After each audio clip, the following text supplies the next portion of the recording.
McKynleigh, you may remember that we sat on a bench 10 years ago, We did. a decade ago, Yes. and talked about your career. Yes. I was in class one day out at WKCTC, and one of my friends came in and she was like, "Hey, what are you doing next weekend?" And I was like, "I don't know." She's like, "You're driving to Chicago to try out for the Glee project." I had no idea what it was. I didn't know until I got there that it was for a reality TV show. I thought it was for the actual show Glee. And I think that the only reason my friend came to me is because I was the only one that had a car that would make it to Chicago, honestly. So tell me what the journey's been like since then. Oh my. Well, that feels like in very compact terms. that feels like a whole human ago. I'm sure. You know, I went to college. I went to Northern Kentucky University, graduated in 2015, and I paid my dues. I worked in theme parks and regional theaters. I worked for an Amish theater company in Shipshewana, Indiana, Sugar Creek, Ohio. Did children's theater. Did some cruise line work, and then I started really getting into more of like the Broadway tour thing once I moved to New York. So I spent about a year and a half on tour with Beautiful, the Carole King musical, and went back to New York for about 8 months, worked in a restaurant, and auditioned for this, and here I am. That is amazing. Yeah. Tell me about the, obviously, you did pay your dues, yes. You know, as you grew into these roles that these past two roles that you've done. Tell me about the experience with Beautiful and the touring show. So was that everything you expected it to be? It was. I actually got it very unexpectedly. I auditioned for Beautiful back in 2015 when I was still in college. And I didn't get it. I was getting callbacks, but never quite getting the offer. And I was in callbacks for 3 years for that show before I booked it. And I actually booked it when I was on Carnival Cruise Lines as a singer.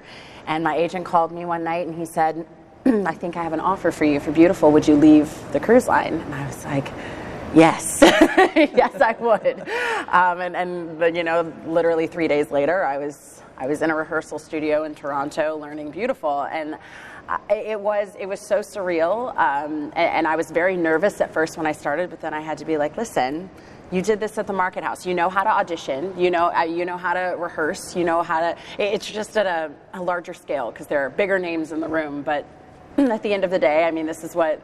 I mean, doing Market House from the time I was 7 till the time I was 18, I was like, you know, it's not really any different. It's just same mechanics, different people. So you know. That I'm assuming by that you felt like that your basic fundamental training yes. here in this community has taken you to this stage. Absolutely, absolutely. I mean, I always think it's so weird that I'm 27 years old and I can say that I've been doing something for 20 years, very consistently. You're a seasoned professional. I mean, yeah, now. it's crazy. And you know, people are like, oh, 20 years. I'm like, no, I was Annie when I was 7 years old.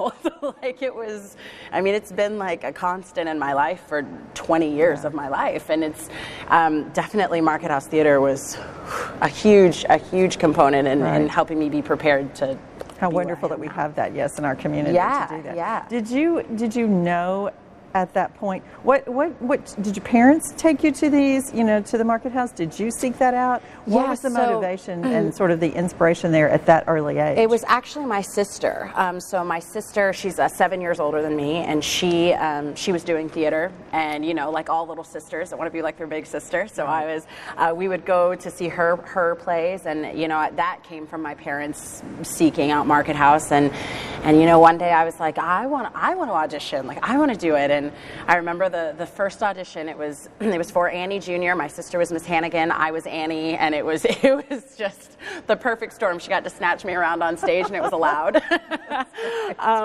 But yeah, it was absolutely my parents and me being homeschooled.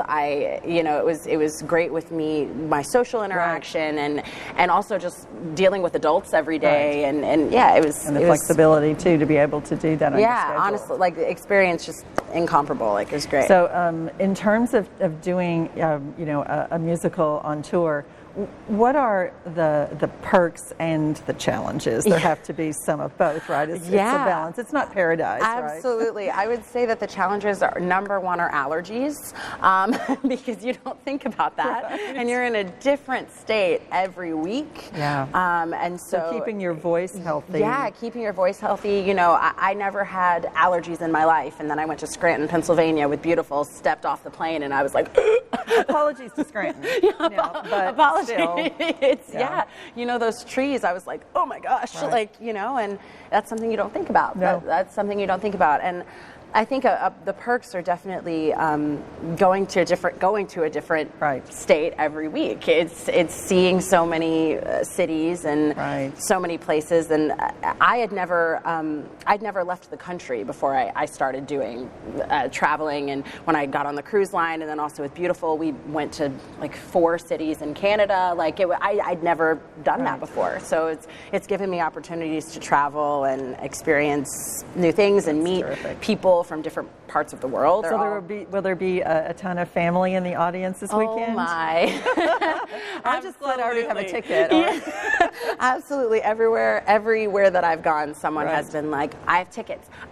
Mom and Dad are here Saturday. They're traveling to Nashville as well. I have family coming from Mount Sterling, Kentucky to Nashville. It's great that I'm so close. I'm assuming this will be a pretty special applause for you at the end of the evening, right? Yes. I'm you very. think you'll be a little teared up at that point? Oh, absolutely. I've been on the verge of tears the whole time.